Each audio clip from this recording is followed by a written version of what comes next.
மூக்கலை ஊற வச்சு முளப்பு வந்துருச்சுங்க. நல்லா முளப்பு வந்துருச்சு. இதில் தான் இன்றைக்கி வடை சுட போகிறேன். பாருங்கள், அதுக்கு தேவையான பொருள் வெங்காயம், பச்சை மிளகாய், இஞ்சி பூண்டு, கருவேப்பிலை, கொத்தமல்லி தழை, கொஞ்சம் சோம்பு, உப்பு இதெல்லாம் எடுத்து வச்சுருக்கிறேன். அரைச்சிட்டு பார்க்கலாங்க. நல்லா குறைன்னு அரைச்சிட்டுங்க. இதெல்லாம் தேவையான நல்லதெல்லாம் போட்டுக்கலாம். பரவாயில்ல, எடுத்து வச்சுருக்கிறேன். ரெடியாக எடுத்து வச்சுட்டேன். அதை அப்படியே எல்லாம் கொட்டி நல்லா பிணைஞ்சிக்கலாம். நல்லா வடை மாரி நல்லா பாருங்கள், நல்லா கெட்டியாக நல்லா பிணைஞ்சாச்சு. தட்டி எண்ணெயில் போடுறது தான். எண்ணெய் ஊற்றி அடுப்பத்தை வச்சுக்கலாங்க. கொஞ்சம் சூடாக தான் இருக்குது எண்ணெய். ஏன்னா அப்பளம் பொரிச்சதுனால கொஞ்சம் சூடாக தான் இருக்குது. ஒரு 5 நிமிஷத்தில் எண்ணெய் காஞ்சிரும். எண்ணெய் நல்லா காஞ்சிருச்சுங்க. வடையை தட்டி போட்டுடலாம். நான் முன்னே உருண்டை பிடிச்சி வச்சுட்டேன். பாருங்களா, சன்னமாக தட்டி நம்ம எப்பவும் வடை போடுற மாதிரியே தான் போட்டுக்கலாம்.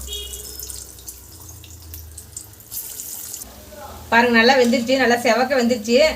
நல்லா சூப்பராக இருக்குது பாருங்கள். நான் எடுக்க போகிறேன். பாருங்கள், நல்லா சிவப்பாக வந்துருச்சு பாருங்கள். கலரே நல்லா வெந்துருச்சு. இதேமாரி நீங்களும் செஞ்சு பாருங்கள். முளை கட்டி வச்சு